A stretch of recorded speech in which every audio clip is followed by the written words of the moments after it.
IT job కోసం చూస్తున్నారా? ఐటీలో కెరియర్ బిల్డ్ చూసుకోవాలనుకుంటున్నారా? అయితే సమాధానం కోడింగ్ ట్యూటర్. ఇండియాలో ఎన్ని కష్టాలు పడినా సరే మా పిల్లల భవిష్యత్తు బాగుండాలని కమ్మని కలల ప్రపంచం, అవకాశాల సముద్రం America.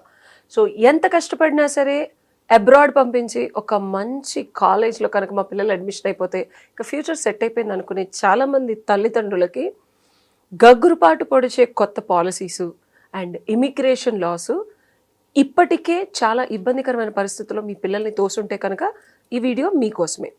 So I want to talk. మీ పిల్లలు కనుక ఆల్రెడీ యూఎస్లో ఉండి F1లో అయిపోయి H1కి వెళ్ళాలా వద్దా, వెళ్ళినా సరే రాని పరిస్థితుల్లో ఉంటే కనుక స్కిప్ చేయకుండా ఈ వీడియో చూడండి. ఎందుకంటే నేను మాట్లాడబోయేది 35 years ప్లస్ ఎక్స్పీరియన్స్ ఉన్న international immigration lawyer, and that to ఆయన ఆనవాళ్ళు, ఆయన రూట్స్ మన తెలుగుతనం నుంచే వెళ్ళాయి కాబట్టి తల్లిదండ్రుల బాధ్యత అది కనుక నెరవేర్చకపోతే వచ్చే బాధ రెండు తెలిసిన ఒక పెద్ద మనిషితో మాట్లాడబోతాను. లెట్స్ వెల్కమ్ కావేటి గారు. సార్ నమస్తే.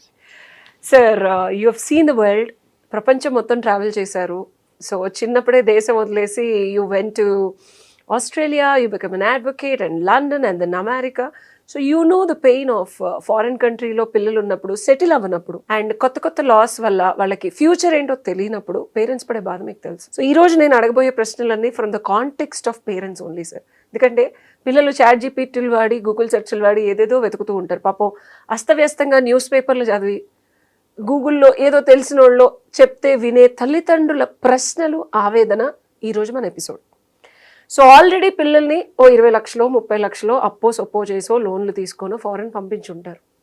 వాళ్ళు ఏదో కష్టపడో కింద పడో ఆడ్ జాబులు చేసో ఎంతో కొంత ట్యూషన్ ఫీజు కట్టి ఓపీటీలు అండ్ CPTలు కూడా చేసిన వాళ్ళు ఉన్నారు. చాలామందికి ఈ వ్యత్యాసం తెలియదు పేరెంట్స్కి. కరికులం ప్రాక్టికల్ ట్రైనింగ్ కాలేజ్లో ఉన్నప్పుడే ఏదో పాపం కాలేజ్లో ఉద్యోగాలు చేసి ఉంటారు. అయిపోయిన తర్వాత ఓపీటీలో ఉండి అమ్మ వాళ్ళకి వచ్చేస్తుందమ్మా, ఇంకేముంది జాబు, ఇంకేముంది వచ్చేస్తుందని చెప్పడం తప్పించి క్లారిటీ లేకుండా, వస్తుందో రాదో తెలియకుండా వాళ్ళు పడే కష్టాలు, వీళ్ళు భారం మోస్తూ ఆ కన్నీళ్ళు వాళ్ళకి చూపించకుండా వీళ్ళు బాధపడుతూ, ఎక్కడ ఏం చెప్తే ఏమవుతారని వాళ్ళు బాధపడుతూ ఉన్న వాళ్ళకి pathway is what I want. F1 అయిన తర్వాత status of staying back in America. ఒకవేళ H1 కాకపోతే OB1లు ఇలా చాలా ఉన్నాయి. అంటే రీసెర్చ్ ఓరియంటెడ్గా నిజంగా పిల్లలు బాగా చదువుకుంటే కనుక పేపర్స్ చేసి మీలాంటి ఇమిగ్రేషన్ లాయర్స్ దగ్గరికి వస్తే పాసిబిలిటీస్ ఉన్నాయి. ఏమేం పాసిబిలిటీస్ ఉన్నాయి? H1 రిజెక్ట్ అయితే మళ్ళీ వచ్చేయాలా, లేకపోతే అక్కడే ఉంటే ఇంకేం చేయొచ్చు? బ్రిలియంట్ క్వశ్చన్ అడిగారు. చాలామంది స్టూడెంట్స్ అమెరికాకు వచ్చిన తర్వాత మీరు అన్నట్టుగానే CPTలు OPTలు చేసిన తర్వాత కన్సల్టింగ్ కంపెనీస్ను పట్టుకొని H1 చేయించుకోవడానికి ప్రయత్నాలు చేస్తుంటారు. మెనీ టైమ్స్ H1 పికప్ కానప్పుడు, లేకపోతే H1 ఫైల్ చేసినా కూడా చాలామంది ఎంప్లాయర్స్ ఏం చేస్తున్నారంటే H1 అప్రూవ్ కాకముందే విడ్రా చేసుకుంటున్నారు. కొంతమంది ఏం చేస్తున్నారు, ఎంప్లాయర్స్ H1 అప్రూవ్ అయిన తర్వాత కూడా ఆ స్టూడెంట్స్కు చెప్పట్లేదు మీ H1 అప్రూవ్ అయిందని. ఎందుకంటే H1 అప్రూవ్ అయిన తర్వాత 30 డేస్లో వాళ్ళకు ఉద్యోగం ఇచ్చి పేరోలు పెట్టాలి. మరి డిఫరెంట్ ప్రాబ్లమ్స్ ఉన్నాయి స్టూడెంట్స్కి. మరి వాళ్ళకున్న రెమెడీస్ ఏమిటి? ద ఫస్ట్ క్వశ్చన్, ఒకవేళ H1 పికప్ కాని వెడల, లాటరీలో కానీ H1లో అప్రూవ్ కాని వెడల you're on a student visa. చాలామందికి ఈ విషయం తెలియదు. ఏంటంటే అందరూ కూడా H1 చేసుకోవాలనుకుంటారు. అవును, H1 కాకుండా J1 కూడా చేసుకోవచ్చు. రీసెర్చ్ అన్ని చేసి no, it's a training. You can join some IT consulting company and you are getting a training and working. That is called J1 visa. Many people don't even know this. I too don't know. Nobody knows. So we have done some J1 visas in the past. అంటే ఏంటి, employer qualify అవ్వాలి. The beauty of J1 ఏంటి అంటే, ఇది చాలామంది immigration లాయర్లే కానీ చాలామంది ChatGPTలో గూగుల్లో సెర్చ్ చేసినా కూడా రాని ఆన్సర్ ఏంటి అంటే, for example if you completed your masters, you're a fresh graduate. మరి మీరు ఫ్రెష్ గ్రాడ్యుయేట్ అయినప్పుడు మీకు ఉద్యోగం రాదు. ఎందుకంటే ప్రతి ఒక్క జాబు, ఎంప్లాయ్మెంటు మీకు కనీసం 3 years అయినా 5 years అయినా ఎక్స్పీరియన్స్ ఉండాలి అని అడుగుతారు. ఆ ఎక్స్పీరియన్స్ లేనప్పుడు మీకు ఉద్యోగం రాదు. చాలామందికి నచ్చదు నేను చెప్పేది. ఎందుకంటే ఎస్పెషల్లీ ఐటీ కంపెనీ వాళ్ళకు ఉన్న స్టూడెంట్స్కి నచ్చదు. చాలామంది ఐటీ కంపెనీ వాళ్ళు స్టూడెంట్స్ ఏం చేస్తారంటే దే కుకప్ ది ఎక్స్పీరియన్స్, అంటే ఫేక్ ఎక్స్పీరియన్స్ పెట్టి సంపాదిస్తారు ఉద్యోగాలు. ఇప్పుడు ఈ మధ్యకాలంలో వాళ్ళు ఏం చేస్తున్నారు, బ్యాక్గ్రౌండ్ చెక్ అన్నిట్లలో దొరికిపోతున్నారు. If you're doing that it's an offence. So దాని బదులు ఈ ఎంప్లాయర్స్ ఎవరైతే ఉద్యోగాలు ఇవ్వాలనుకుంటున్నారో ఈ ఐటీ కంపెనీ వాళ్ళు కంపెనీ క్వాలిఫై చేయించుకొని J1 వీసా కూడా చేయొచ్చు. ఓకే. అండ్ J1 వీసాలో ప్రివేలింగ్ వేజ్ రిక్వైర్మెంట్స్ లేవు. అంటే మీరు 70,000 80,000 ఇచ్చి ఉద్యోగాలు ఇవ్వాల్సిన అవసరం లేదు. Okay. So prevailing wage attract అవ్వదు.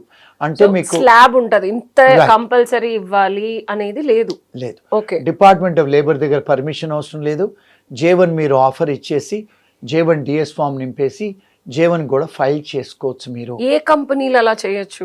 ఎవరైనా కంపెనీలు కొన్ని ఇయర్స్ ఎక్స్పీరియన్స్ ఉండి వాళ్ళకు $500 to $1 million రెవెన్యూస్ ఉండి వాళ్ళకు ఒక బిజినెస్ ప్రిమైసెస్ ఉండి వాళ్ళు ఒక ట్రైనింగ్ ప్లాన్ రెడీ చేసుకొని, కొన్ని కంపెనీస్ ఉంటాయి వాళ్ళని వచ్చి ఆడిట్ చేసి వాళ్ళను ఎలిజిబిలిటీను క్వాలిఫై చేస్తారు.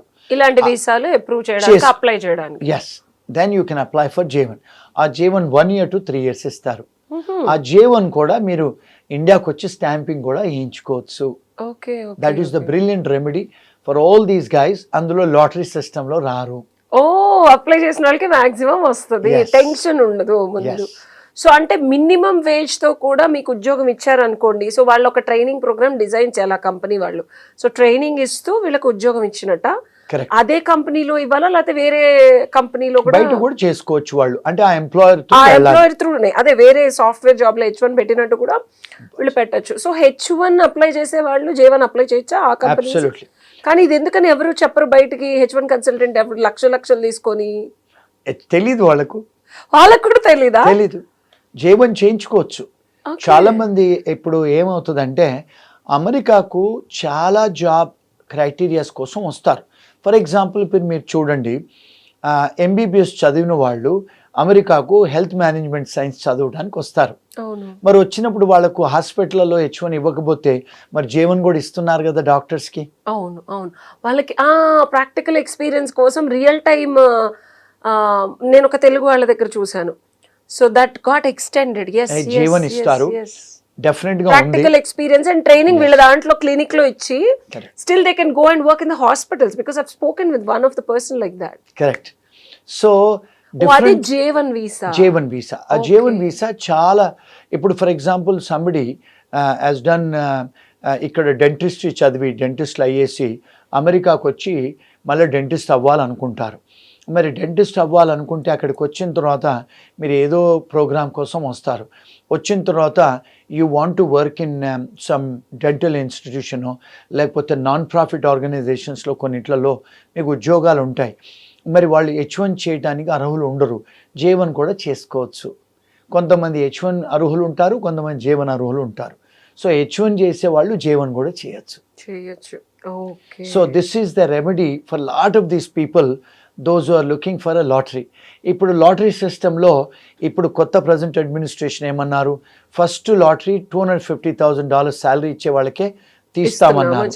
సెకండ్ వచ్చి 180, థర్డ్ వచ్చి 120, దాని తర్వాత లాస్ట్ వచ్చి 4th లెవెల్. మరి వీళ్ళందరిలో పికప్ అవ్వకపోతే ఏంటి మన పరిస్థితి? అదే ఎంప్లాయర్స్ J1 కూడా క్వాలిఫై చేసుకొని, ఎంప్లాయర్ క్వాలిఫై అవ్వాలి, దాంతో ఎంప్లాయీ క్వాలిఫై చేయించుకొని J1 కూడా చేయించుకోవచ్చు. సో మీకు తెలిసిన వాళ్ళు ఎవరైనా ఉన్నారా, లేకపోతే మీరు ఏమైనా చేస్తారా ఇట్లాంటివి? మేము క్లయింట్స్కు అడ్వైస్ చేస్తాము, మా ఫర్మ్ నుంచి చేయించాం కూడా. J1 అప్రూవల్స్ కూడా వచ్చాయి. J1 నుంచి మళ్ళీ H1 కూడా చేసుకోవచ్చు తర్వాత. There is no restriction. So J1 లో ఎలిజిబిలిటీ ఉన్నప్పుడు H1 అప్లై కూడా మనం ట్రై చేసుకోవచ్చు. బట్ స్లాబ్ లో చూసుకోవాలి, ఎంత స్లాబ్ అనేది చూసుకోవాలి. And employer can still file and try. Pick అయినా అవ్వకపోయినా 1, 2, 3 లో. So that's a legal stay back. Absolutely legal remedy, శ్రీరామ రక్ష. Absolutely yes. ఇంకోటి ఏంటంటే చాలాసార్లు చాలా మందికి తెలియదు ఇవన్నీ. ఎందుకంటే F1 నుంచి H1 రాకపోతే మళ్ళీ F1 చేసుకుంటారు, మళ్ళీ ఇంకో మాస్టర్స్ చేస్తారు, డబుల్ మాస్టర్స్ చేస్తారు, మళ్ళీ ఇంకో మాస్టర్స్ చేసి మళ్ళీ PhDలు చేస్తారు. ఇప్పుడు ప్రజెంట్ అడ్మినిస్ట్రేషన్ పాలసీస్ ఏంటంటే అది కూడా మార్చేస్తున్నారు. ఏమంటున్నారంటే మీరు సెకండ్ మాస్టర్స్ థర్డ్ మాస్టర్స్ చేయడానికి లేదు, మీ ఆబ్జెక్టివ్ ఏంటి, ఎందుకు ఉన్నారు ఇక్కడ, ఎడ్యుకేషన్ ఆబ్జెక్టివ్ ఏంటి, ఇంటెన్షన్ ఏంటి, ఎందుకు వచ్చారు, ఎందుకు కంప్లీట్ అయిన తర్వాత ఎందుకు ఉండాలనుకుంటున్నారు, ఆ మార్పులు చేర్పులు కూడా చేస్తున్నారు. ఇప్పుడు ఆ మార్పులు చేర్పులు చేస్తే మన వాళ్ళు అక్కడికి వచ్చిన వాళ్ళు ఒక F1 నుంచి ఒక మాస్టర్స్ చేసి మళ్ళీ ఇంకొక మాస్టర్స్ చేయడానికి వీలవ్వదు. పిహెచ్డీలు చేస్తే ఉన్నా వీలవుతుందేమో, but PhDs are very expensive and time taking. 4 years, 5 years. When I was in Utah back in 2008, ఏదో ఫియాన్సీల్ని స్టూడెంట్ వీసాల మీద తీసుకొచ్చేసారు, ఏదో రకంగా తెచ్చేశారు, and they got pregnant and they enrolled in to PhDs, masters నుంచి పిహెచ్డీస్కి పర్లేదు ఎక్స్టెండెడ్. సో ఈ పిల్లలు పుట్టారు, now they were like 18 and 17 when I was looking back.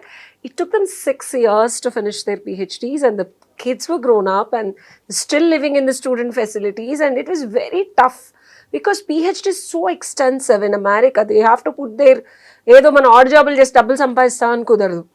It's too tough to North Indians, mostly Telugu వాళ్ళు అంత కష్టపడరు. So but they have finally successfully finished and couple of people dropped out and went back to India also. And when I asked them, it's not easy, మేము అనుకున్నంత easy కాదు, research work is too much and papers అన్ని మనం original గా submit చేయాలి. You can't just bluff like India, పక్కన వాళ్ళకి assignment. No plagiarism, you can't copy. The positive aspect of doing a PhD for a student, F1 తర్వాత అంత కనిపించే అంత కమ్మగా అయితే లేదు. ఆ pathway is very tough. It's very expensive also. So చాలామంది తెలియదు ఇది జీవన్ రౌట్. అంటే మీ చూసే మీ ఆడియన్స్కి చెప్పేది ఏంటంటే get in touch with some lawyers and get your, అంటే కన్సల్టెన్సీ కంపెనీస్ క్వాలిఫై అవ్వాలి, వాళ్ళు వచ్చి ఆడిట్ చేస్తారు, మీ ఆఫీస్కి వస్తారు, చూస్తారు, మిమ్మల్ని క్వాలిఫై చేసిన తర్వాతనే మీరు ఆ జీవన్ ఫైల్ చేయడానికి, ఆఫర్ చేయడానికి ఆ ట్రైనింగ్ ప్లాన్ అంతా రెడీ చేసుకున్న తర్వాత ఫైల్ చేసుకోవచ్చు. So that's a biggest remedy available for F1 students, those who want to stay in the country. And రెండోది ఏంటంటే obviously after your PhD you can apply for EB1 కేటగిరీలో, extraordinary ఎబిలిటీలో మీకు international publications ఉన్నాయి, లేకపోతే మీకు ప్యాటెంట్స్ ఉన్నాయి, copyrights ఉన్నాయి, అలాంటివి ఉన్నప్పుడు you can apply for EB1 category, or also you can apply under the extraordinary ability or national interest waiver కింద కూడా ఫైల్ చేసుకోవచ్చు. So our firm is handling lot of such things. ఇంకా ఈ మధ్యకాలంలో ఏం చేస్తున్నారంటే ఎంఎస్ చేసిన స్టూడెంట్స్ ఎవరైతే ఓపీటీలలో సిపిటి తర్వాత ఓపీటీలలో 2 years 3 years ఉంటారో వాళ్ళు ఈ మధ్యకాలంలో ఇండియాలో పిహెచ్డి ప్రోగ్రాంలు జాయిన్ అయ్యి ఇక్కడ 2-3 yearsలో కంప్లీట్ చేసుకొని ఇండియాలో పబ్లికేషన్స్ చేసుకొని అవే పబ్లికేషన్స్ అమెరికాలో చేసుకొని they are also filing petitions under the extraordinary ability. Yes, they are doing. ఆ రౌట్లో కూడా మేము కొన్ని క్లయింట్స్ హ్యాండిల్ చేస్తున్నాము. Lot of people are showing interest in joining in PhD in India also. So they can do PhD anywhere in the world while they are in America.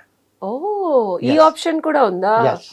So అక్కడుండి distance లో ఇక్కడ చేసుకొని papers publish చేసి అవి అక్కడ చూపించుకొని eligibility criteria for EB1 ని సంపాదించుకొని అందులో కూడా పెట్టచ్చు option as a pathway. EB2 ఏంటి సార్? EB2 అంటే somebody who has a bachelors degree or masters degree. Bachelors degree ఉండి 5 years ఎక్స్పీరియన్స్ ఉంటే, మాస్టర్స్ డిగ్రీ ఉండి 2 years ఎక్స్పీరియన్స్ ఉంటే you come under the EB2 category. It's a classification that you have a post graduate degree ఉందని, higher degrees అని. దానికి వాళ్ళు 2 years experience ఉంటే you are eligible to apply under EB2 category. దాని వల్ల ఎన్ని రోజులు మనకి వీసా వస్తుంది? అది ఇప్పుడు 15 to 18 years waiting period to get a green card for Indians. Unfortunately Chinese, Indians, Filipinos, Mexicans, long waiting period. So that's not a possibility. And ఎవరైతే status కోల్పోయారో, మొన్న మనం ఒక కేసు చూసాము, we were talking and SEVIS లేదు, I-20 తీసేశారు, అసలు ఏంటి ఇదంతా? Okay, this is a jargon for students. SEVIS అనేది ఏంటంటే ఇంతకుముందు లేదు స్టూడెంట్స్కి. వాళ్ళు మన అమెరికాలో ఏం చేశారంటే బికాస్ 9/11 చేసింది స్టూడెంట్సే, అప్పటి నుంచి వాళ్ళు రివాంప్ చేసి సెవిస్ అనేది నంబర్ పెట్టారు. ఒక్కొక్క స్టూడెంట్కి ఒక ఐడెంటిఫికేషన్ నంబర్ అది. అంటే మీరు కంట్రీ లోపలికి వచ్చిన తర్వాత మీరు క్లాసులు అటెండ్ చేస్తున్నారా లేదా, మీరు ఏ స్కూల్స్కి వెళ్తున్నారు, ఎన్ని డిగ్రీలు తీసుకున్నారు, ఆ సెవిస్ నెంబర్ నుంచి వాళ్ళు ట్రాక్ చేస్తారు. ఫర్ ఎగ్జాంపుల్ మీరు అవుట్ సైడ్ ఏదైనా ఎంప్లాయ్మెంట్ తీసుకుంటున్నారా, మీరు ఒకవేళ స్కూల్లో ఉండి కూడా స్కూల్లో పనిచేస్తున్నారా, స్కూల్ బయట పనిచేస్తున్నారా, ఒకవేళ ట్రాకర్ అన్నట్టు, it's like tracker. Most of the times ఏమవుతుందంటే చాలాసార్లు స్టూడెంట్స్ వాళ్ళకు ఒంట్లో బాగాలేకపోతేనో, లేకపోతే వాళ్ళు ఇండియాకి వచ్చి వెనక్కి వచ్చినప్పుడు బ్రేక్ తీసుకున్నప్పుడు, అలాంటప్పుడు ఏమవుతుందంటే సర్వీస్ డిస్కంటిన్యూ అవుతుంది. సో అది they have to make sure when they go back to school వాళ్ళు చెక్ చేసుకోవాలి సర్వీస్ యాక్టివ్ ఉందా లేదా. ఒకవేళ సర్వీస్ ఇన్యాక్టివ్ అయినా, సర్వీస్ టర్మినేట్ అయినా మీరు ఇల్లీగల్ అయిపోయినట్టు. ఇల్లీగల్ అయిపోతే మీరు కంట్రీలో ఉండడానికి వీల్లేదు, క్లాసులు అటెండ్ చేయడానికి వీల్లేదు, ఉద్యోగం చేయడానికి వీల్లేదు, ట్రావెల్ చేయడానికి వీల్లేదు ఇంటర్నేషనల్లీ. సో ఇది వెరీ ఇంపార్టెంట్ సర్వీస్ అనేది. స్టూడెంట్స్ కూడా చాలామంది స్టూడెంట్స్కు సర్వీస్కు సంబంధించిన విషయాలు తెలియదు, పేరెంట్స్కి అయితే అసలే తెలియదు. స్కూల్లో ఎవరైతే డిఎస్ఓలు ఉంటారో, డిజిగ్నేటెడ్ స్కూల్ అఫీషియల్స్ కూడా, వాళ్ళకు కూడా ఇమిగ్రేషన్ లా అంతగా తెలియదు వాళ్ళకు. So they are also not advising students properly.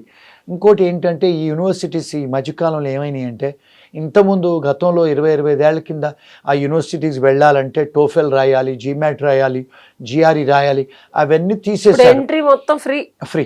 అయితే ఏమైందంటే ఇప్పుడు ఒక వ్యాపారం అయిపోయింది ఎడ్యుకేషన్ ఇన్స్టిట్యూషన్స్. కోవిడ్ తర్వాత చాలా ఎడ్యుకేషన్ ఇన్స్టిట్యూషన్స్ దివాలా తీసాయి. అందుకని ఇప్పుడు ఏం చేశారు, కొంచెం వాళ్ళు లిబరలైజ్ చేశారు. స్టూడెంట్స్ అడ్మిషన్ స్కాలర్షిప్స్ ఇస్తున్నారు, మీరు క్లాస్కి వెళ్ళాల్సిన అవసరం లేదు, మీరు జూమ్లో క్లాసులు అటెండ్ చేయొచ్చు, ఆన్లైన్లో క్లాసులు తీసుకోవచ్చు, ఫిజికల్గా యూనివర్సిటీకి పోవాల్సిన అవసరం లేదు. చాలా రెగ్యులేషన్స్ వాళ్ళు లిబరలైజ్ చేశారు. చేసినప్పుడు ఏమవుతుందంటే చాలాసార్లు you don't go to the school, మీరు ఎక్కడో ఉంటారు. ఫర్ ఎగ్జాంపుల్ కాలిఫోర్నియాలో కాలేజ్ ఉంటుంది, న్యూయార్క్లో ఉండి క్లాసులు అటెండ్ చేస్తారు.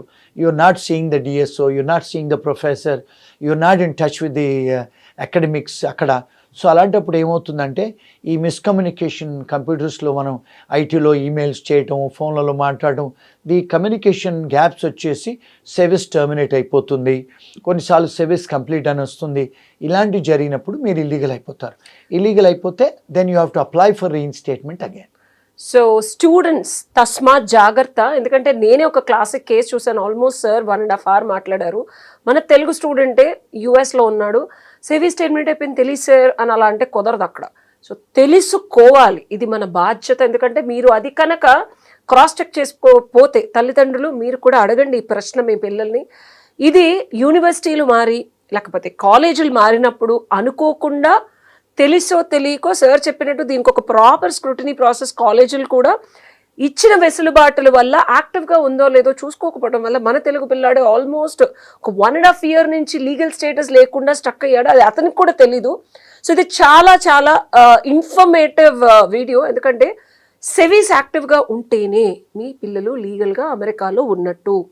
అది కనుక లేకపోతే లీగల్ రెమెడీ ఏంటనేది సార్ని అడిగి తెలుసుకుందాం. సార్ ఎగ్జాంపుల్, మన పిల్లలకి తెలుసో తెలియకో యూనివర్సిటీలు, మొన్న మన బాబు విన్నట్టు ఒక యూనివర్సిటీ నుంచి ఇండియా వచ్చి మళ్ళీ స్కూల్ అటెండ్ అవ్వకుండా వేరే యూనివర్సిటీకి వెళ్ళి అక్కడ కొన్ని రోజులు మళ్ళీ క్లాసులు అటెండ్ అవ్వక వాళ్ళు తీసేసి సెవీస్ మళ్ళీ డబ్బులు కట్టించుకొని, వాళ్ళు ఏమనుకుంటారు, డబ్బులు కట్టించుకున్నారు కదా, యూనివర్సిటీకి వెళ్తున్నాం కదా, క్లాసులకు వెళ్తున్నాం కదా, సెవీస్ అని పట్టించుకోవాలి. ఒకవేళ తెలిసింది అనుకోండి, మనం ఈ వీడియో చూసి పిల్లలు వెళ్ళి క్రాస్ చెక్ చేసుకున్నారు, సెవీస్ యాక్టివ్గా లేదు అని తెలిస్తే రెమెడీస్ ఏముంటాయి? సర్వీస్ యాక్టివ్గా లేనప్పుడు రెమెడీ ఏంటంటే కాలేజ్ వాళ్ళకి వెళ్ళి మనం రీఇన్స్టేట్మెంట్ I-20 తెప్పించుకొని మళ్ళీ అప్లికేషన్ పెట్టుకోవాలి ఇమిగ్రేషన్కి. నెంబర్ 1. నెంబర్ 2, ఈ కాలేజ్ వాళ్ళు నార్మల్గా ఏమిస్తున్నారు అడ్వైజులు అంటే రాంగ్ అడ్వైజులు ఇస్తున్నారు. మీరు కంట్రీ దాటి వెళ్ళండి అని. కంట్రీ దాటి వెళ్ళిపోతే మీరు never you will come back in to the country. మీరు లీగల్ స్టే లేనప్పుడు, ఇల్లీగల్గా సర్వీస్ టర్మినేట్ అయ్యి కంట్రీలో ఉన్నప్పుడు, when you cross the country, when you're trying to re-enter in to the country, వాళ్ళు మిమ్మల్ని రానివ్వరు. ఎందుకంటే కంట్రీ దాటి వెళ్ళమని నిజంగా అబ్బాయి కూడా అదే suggestion was given to the guy from a university. I don't understand. Active legal acceptance in America లేనప్పుడు కంట్రీ దాటి వెళ్తే ఎలా వస్తుంది? అదే ఇది వీళ్ళు ఈ డిఎస్ఎల్ కూడా చాలా మందికి ఇమిగ్రేషన్ లా తెలియదు. వాళ్ళు మీరు కంట్రీ దాటి వెళ్ళండి, మెక్సికోకి వెళ్ళాడంట, వచ్చినప్పుడు వాళ్ళు అరెస్ట్ చేస్తారు, మిమ్మల్ని డిపోర్ట్ చేస్తారు. అలాంటి గెట్ రిడ్ ఆఫ్ కాదు, ఎందుకంటే వాళ్ళు ఇప్పుడు ఏమైందంటే కోవిడ్ తర్వాత లేకపోతే 9/11 తర్వాత వాళ్ళు ఏం చేశారంటే ఇమిగ్రేషన్ వాళ్ళు ఇమిగ్రేషన్ ఆఫీసర్స్ను డిప్లాయ్ చేస్తున్నారు. ప్రతి ఒక్క ఇమిగ్రేషన్ ఆఫీసరు ప్రతి ఒక్క యూనివర్సిటీకి వచ్చి ఎవ్రీ 2 monthsకు 3 monthsకు అన్ని ఫైల్స్ చెక్ చేస్తారు. వాళ్ళు ఆడిట్ చేసినప్పుడు ఎప్పుడైతే స్కూల్స్ ఇర్రెగ్యులారిటీస్ చేస్తుందో అలాంటి వాళ్ళకి కనపడ్డప్పుడు వాళ్ళు ఏం చేస్తున్నారు, ఆ ఫెసిలిటీ F1 ఇచ్చే ఫెసిలిటీ తీసేస్తున్నారు ఇమిగ్రేషన్ వాళ్ళు. ఆ తీసేస్తే మీకు వ్యాపారం పోద్ది. అందుకని to get rid of this illegal students in the school they are saying just terminate అయిపోయిన తర్వాత మీరు వెళ్ళిపోండి, కంట్రీ వదిలేసి మళ్ళీ రండి, మేము ఇంకో I-20 ఇస్తామంటున్నారు. అంటే ఏంటి, just to get rid of the students who are illegal in the country. But అది వీళ్ళకి తెలియట్లేదు కదా, తెలియదు స్టూడెంట్స్. మళ్ళీ డబ్బులు కడుతున్నారు కదా. మళ్ళీ మేము ఫోన్లు చేస్తే మేము మా ఫర్మ్కి అడ్వైస్ చెప్తాం, మీరు బయట దేశాలకు వెళ్ళకండి, మీరు అదే చెప్పారు అబ్బాయికి. అండ్ మీరు చెప్పారు కదా లీగల్ గా 180 days లోపల అయితే you can apply for reinstatement. 180 days కంటే ఎక్కువ ఉంటే you can never come back to United States. There is a bar. అంటే మీరు ఇమిగ్రేషన్ వయలేటర్ కింద పరిగణిస్తారు. మీకు మళ్ళా వెనక్కి వచ్చి ఉండడానికి, H1 చేసుకోవడానికి, దేనికి కూడా చాలా స్ట్రిక్ట్ గా ఉన్నారు. Absolutely, you cannot get anything. So you have to be very careful. Don't speak to some roommates or don't speak to the DSO guys, and don't try and get some information on ChatGPT or Google, and you'll be detained and arrested. It's very serious, and please don't take this as a legal advice. And నేను మిమ్మల్ని భయపెట్టేయడానికి చెప్పట్లేదు. Case to case is different. Get in touch with some qualified immigration attorneys so that you can get your advice. So తల్లిదండ్రులు చూశారు కదా, మీ పిల్లలు వాళ్ళ బాగోగులు, వాళ్ళ entry and exit in America మొత్తం సివిస్ మీద ఆధారపడి ఉంటుంది. ఇది లీగల్గా మీ పిల్లలు అక్కడ ఉండి చదువుకోవడానికి కానీ, పనిచేయడానికి కానీ, ప్రప్రథమంగా ఫ్యూచర్ని అక్కడ డిజైన్ చేసుకోవడానికి ఇది చాలా చాలా చాలా ఇంపార్టెంట్. ఇది వైలేట్ చేసి మీ పిల్లలు అక్కడ ఏదో పిచ్చి పిచ్చిగా వాళ్ళని వీళ్ళని అడిగి ఏదో చేస్తున్నారు అనుకుంటే కనుక ఇమీడియట్గా ఎక్స్పర్ట్ ఇమిగ్రేషన్ లాయర్ని కన్సల్ట్ చేసి డెఫినెట్గా కింద ఉన్న నెంబర్కి కానీ మీ కామెంట్ బాక్స్లో పెడితే I will try to give you proper answers. Because case to case ఇది డిఫరెంట్గా ఉంటుంది. ఇదే ప్రాపర్ లీగల్ అడ్వైస్ కింద తీసుకోకండి, ఇది ఓన్లీ ఇన్ఫర్మేషన్ కోసం మాత్రమే చెప్తున్నాను. సో డెఫినెట్గా ఇది చాలా చాలా ఇంపార్టెంట్ అయిన విషయం కాబట్టి ఈరోజు సార్ నేను స్పెసిఫిక్గా దీని గురించి అడిగాను. So this is something which your kids, అంటే మీ పిల్లలు మీకు చెప్పకుండా ఉండుండొచ్చు, బట్ ప్రశ్న అడగండి, యాక్టివ్గా ఉంటే కనుక పర్లేదు, లేకపోతే ఏం చేయాలి అనే దానికి కూడా సార్ సమాధానాలు చెప్తారు. నెక్స్ట్ వీడియోలు చూద్దాం. Thank you sir. Thank you. And for more videos, Please subscribe to iDream. Please subscribe to iDream. Please subscribe iDream. And please subscribe to iDream. For more videos, subscribe to iDream. please like, share and subscribe to the channel. Congratulations, iDream. Subscribe to iDream. Subscribe to iDream. So subscribe to iDream Media. iDream ki iDream team అందరికి huge congratulations. Please subscribe iDream Media. Please subscribe to iDream.